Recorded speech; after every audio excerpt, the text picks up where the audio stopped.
معروف لکھاری اور کالم نگار یاسر پیرزادہ نے ان لوگوں کے لیے اللہ تعالیٰ سے ہدایت کی دعا کی ہے جو سستی شہرت کی خاطر اللہ کی کتاب کے حوالے سے من گھڑت پروپیگنڈا کرتے ہوئے یہ دعوے کرتے ہیں کہ دنیا پر موجود ہر بیماری کا علاج سورہ رحمان کی تلاوت میں پوشیدہ ہے۔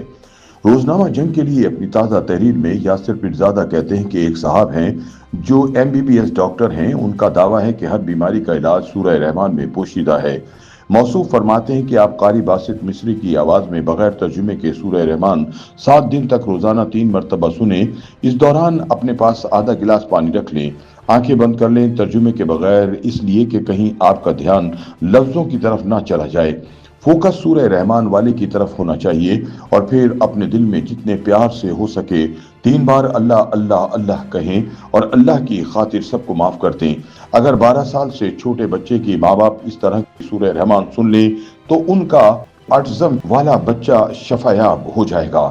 اس کے علاوہ اگر ماں باپ اللہ کی مخلوق کو معاف کر دیں تو اللہ ان کے بچے کو معاف کرتے ہوئے ٹھیک کر دے گا۔ یاسر پیرزادہ کہتے ہیں کہ ہم میڈیکل سائنس کی بات بعد میں کریں گے، پہلے سوال تو یہ پیدا ہوتا ہے کہ کیا یہ دعویٰ قرآن اور حدیث سے ثابت بھی ہوتا ہے یا نہیں؟ کیا خدا نے اپنی کتاب میں یا اللہ کے آخری نبی صلی اللہ علیہ وسلم نے اپنے کسی قول یا فعل کے ذریعے یہ بات کی جو موصوف نہایت قطعیت کے ساتھ یوں دعوے کرتے ہیں جیسے نعوذ باللہ خدا ان سے براہ راست ہم کلام ہوتا ہے؟ اور پھر اس دعوے کا تضاد دیکھیں کہ تلاوت قاری باسط مصری کی آواز میں سننی ہے کیونکہ اعداد و شمار ثابت کرتے ہیں کہ اس کے نتائج سب سے اچھے ہیں۔ واہ! یعنی سورہ رحمان اگر قاری شاکر کاظمی کی آواز میں سنیں گے تو وہ شفا نہیں دے گی، باسط مصری کا ٹریڈ مارک ہوگا تو اللہ سنے گا۔ استغفر اللہ۔ بطور مسلمان قرآن مجید پر ہمارا ایمان ہے کہ یہ اللہ کی کتاب ہے، مگر یہ کتاب ہدایت ہے۔ اس کا مقصد آٹزم کا علاج بتانا نہیں بلکہ دنیا اور آخرت کے لیے انسان کی رہنمائی کرنا ہے۔ اور یہ کیسی منطق ہے کہ اگر بچے کے ماں باپ اپنا قبلہ درست کر لیں تو ان کا بچہ ٹھیک ہو جائے گا؟ اس کا مطلب یہ ہوا کہ جن والدین کے معصوم بچے آٹزم کے شکار ہیں انہیں ہم گمراہ کر رہے ہیں۔ ہمیں کس نے یہ اتھارٹی دی ہے؟ اور بالفرض محال اگر یہ دلیل مان بھی لی جائے تو سوال پیدا ہوتا ہے کہ آٹزم والے بچے کے والدین اگر کسی وجہ سے موصوف کے بتائے ہوئے طریقے پر عمل نہ کر سکیں تو کیا اس کی سزا تمام عمر اس معصوم بچے کو ملتی رہے گی جس بیچارے کے اختیار میں ہی نہیں کہ وہ سورہ رحمان سننے کا اہتمام کر سکے؟ یا یہ انصاف ہوگا کہ کیا یہ بات اللہ کی شان کے مطابق ہوگی؟ یاسر پیرزادہ کہتے ہیں کہ آپ ایک منٹ کے لیے ایسے والدین کا تصور کریں جنہوں نے صدق دل سے سورہ رحمان کی تلاوت سنی اور اس طرح دل میں 3 مرتبہ اللہ کو پکارا اور اپنے تمام دشمنوں کو معاف بھی کر دیا، لیکن اس کے باوجود ان کا بچہ آٹزم سے نجات نہ پا سکا، تو کیا ان ماں باپ کا قرآن پر اعتقاد مضبوط ہوگا یا متزلزل؟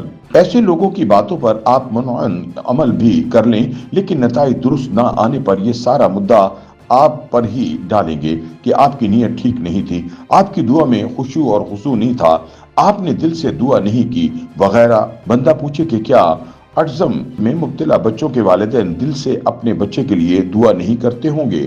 ضرورت مند تو دیوانہ ہوتا ہے۔